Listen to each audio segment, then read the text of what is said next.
Blog Talk Radio. Good morning. This is Jeff Altman, the Big Game Hunter.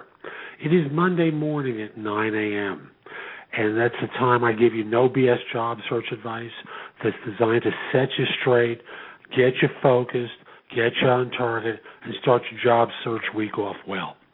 Now, this week's episode is brought to you by consultingassignments.com, a website that's relatively new that provides free job posting, free resume searches, information about full-time consulting, contracts, consulting assignments, contract to hire, temp to perm situations anywhere in the world.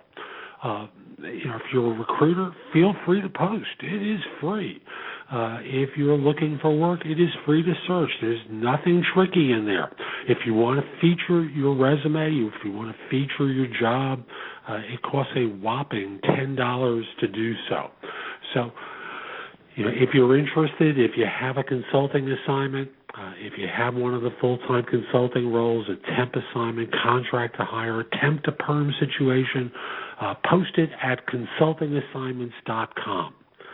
So, there's a lot I want to cover, but I first want to start by saying if I sound a little tired today, well, this was a moving weekend for us. We moved to a new home in Asheville, set up a new office for me. There's a lot of work that went into this because we closed on the house 3 months ago. And since that time, it's been renovated and looks great. But, we've still got boxes everywhere. So it's going to take a little time to get straightened out. If I'm not perfect today, I apologize in advance. I think I'm going to do real well, but in case I flub something, please accept my apologies. It happens, even to a big game hunter. And where I wanted to go today is to talk with you about some of the mistakes I've been seeing lately on LinkedIn, some of the others I've spotted from time to time. And I was reminded about this from an article I picked up from a website that reminded me that this is a topic I haven't spoken to in a while. So let me talk with you about some of the mistakes that I see that people make with LinkedIn and their profiles that just keep them from getting the kind of exposure that they want to get. Now, why is this exposure good for you? My theory is, my knowledge is, and before I get to theory, my knowledge is that employers have a bias against people who are aggressively looking for jobs. Now, I'll say that they also have a bias against people who have been out of work and out of work for a long period of time. These are not illegal biases, but it's just the behavioral things that employers have when they start looking at potential candidates. So what you want to do is to put yourself in a position to be found. And once found, you want to have a profile that demonstrates that you fit what they're looking for. Now, having that is nothing more than just making it very clear and using the keywords that really relate to your area of expertise, so that there's no doubt in someone's mind that you do something in particular that they're looking for. In contrast, when people have resumes, they make the mistake of making their resume as broad as possible to hook as many fish. What invariably happens is they hook the fish, they get the phone call, sometimes they even get the interview, but it's a waste of their time. My thing is, frankly, I don't want to waste your time, especially if you're currently employed. I want people to find you and be certain that your background is one that they're looking for. Now, ultimately, if they don't hire you because they don't think your skills are strong enough, if they don't think you'll fit into their corporate culture, or if you don't have a salary expectation that meets their budget, that's fine. But assuming that you meet those three criteria, you want your profile to really demonstrate it. So that's mistake number one, making the profile so broad that no one can be completely sure as to where your area of expertise is. Mistake number two is not using the status update area on LinkedIn. Now, no one really cares if you're having coffee right now or you're visiting your mom in Peoria. I'm using stereotypes here. Because those are the kind of things that Twitter has been used for, and certainly Facebook has been used for. But LinkedIn is not social in that respect. LinkedIn uses social capabilities very differently. And what you want to start doing is using your profile to curate information that relates to your area of expertise.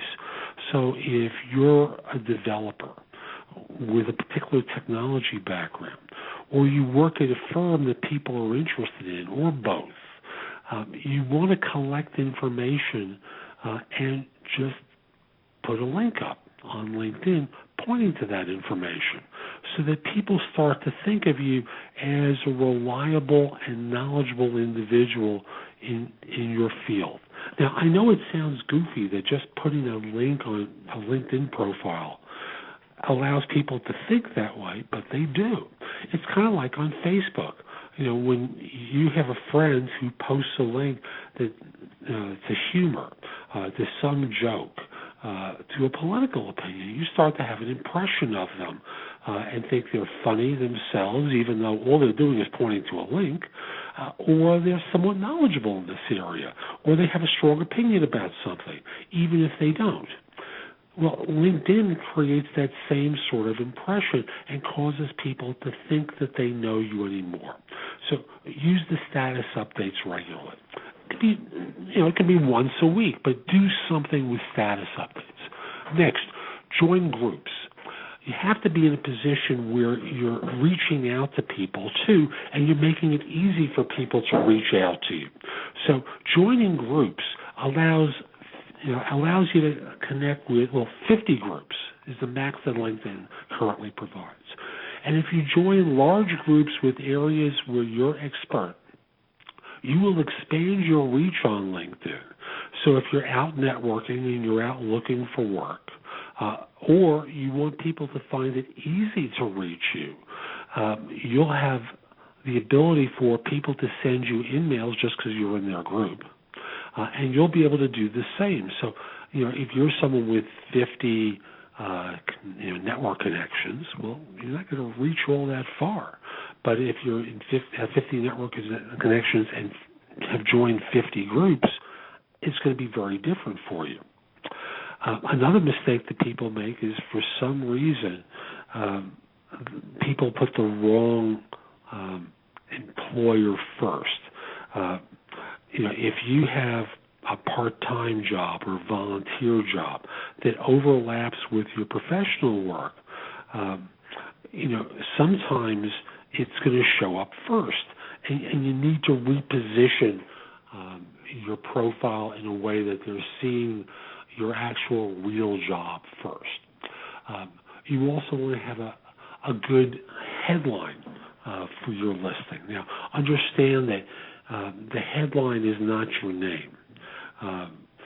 It's that line underneath your name, kind of like that second title to a book. Like, for example, my first book was called Get Yourself Hired Now, and the subtitle was The Big Game Hunter's Guide to Headhunting Your Next Job and Every Job After That. So you want to have a message there that helps someone be very clear about what you do. Same thing with the summary area.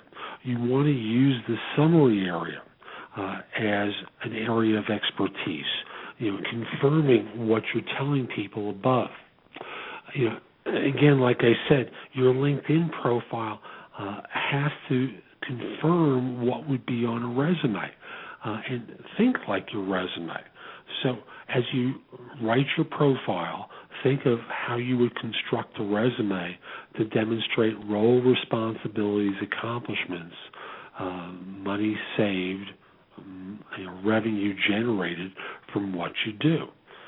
It makes a big difference in employers' minds when they get a sense that you worked on something that brought your firm in $20,000 versus $2 million. So get the dollar amounts in too. Another mistake is, the absence of a photo. I'll tell you, when I see someone's photo on LinkedIn, I get an impression of them. Now, if you look like Quasimodo in The Hunchback of Notre Dame, I'll tell you not to use the photo, but most people are fairly attractive and have a good professional photo there. We don't want to see your wife and kids. What we want to do is see you looking like a business guy. A huge mistake that people make is not including recommendations. You need to have your recommendations on your profile page in order to have people who know you provide a testimonial so that employers have a sense of what you'll do for them. So those are a couple of the mistakes that I see time and time again show up on people's profiles. I hope you're not making them, but in case you do, fix them. Fix it, okay? So let me talk with you about a couple of the new jobs I'm recruiting for. First one is in Newark, New Jersey. It's for a director of data integration / business intelligence. It's paying to a base of about 170 plus bonus. They will help relocate, but they want someone who will be local to the area. They want someone with a management consulting personality and presence. Should have consulting background somewhere in your background. Needs to be able to lead technical conversations and go fairly deeply. The program here is built around data integration and BI. Ideally, they'd like to have someone with both, but they'll take one or the other. Cognos or SaaS background or Teradata or DB2, data integration or business intelligence, plus healthcare experience. Well-spoken, good presence and bearing. Okay, so that's the first job. I have another one for a metadata architect in Franklin Lakes, New Jersey. Must have a metadata architecture background, preferably with an adaptive metadata background, to work on design and development of major frameworks for metadata and data quality. This is going to about 150 on a base plus bonus. In New York, a reference data manager's job going to about 150. At least 8 years of professional services background that will include financial services industry experience. At least 5 years of leadership experience focused on reference/trade data domains, client contacts, coverage, trade products, and people in sales technologies. Good background with SQL, program and project management experience, knowledge of process flow documentation, and familiar with DMAIC processes. There's more details on my website, so you can read that at jeffoaltman.com. An Oracle DBA role in New York. This is paying to, actually I don't have a salary on this, so just let me know how much you're earning and we'll work from there. So it's a veteran Oracle database manager with experience in Oracle on a Sun platform. One who actually lives in New York, New York City itself. I believe it's actually going to about 130 on a base. So if you're qualified, interested, and available in any of these roles, please email your resume to me at thebiggamehunter@cisny.com. If you know someone who might fit one of them better than you, please invite them to forward a resume to me and mention your name. I will treat them well. Also, come over to my website. Sign up for a complimentary subscription to my e-zine, No BS Job Search Advice e-zine. You'll see the subscription box in the right-hand corner, upper right. There's a lot of good information there that will help you with your job search. So, matter of fact, while you're there, you can post your resume to any number of websites. It's a service that I provide for people because folks need help in this economy. I'll be back next Monday with more No BS job search advice on Blog Talk Radio. So I hope you found today's show helpful. I'm going to have a lot more for you next week, including my job market report, and I'm hoping the Giants win the Super Bowl. I'm sorry, you New Englanders, I'm a Giant fan.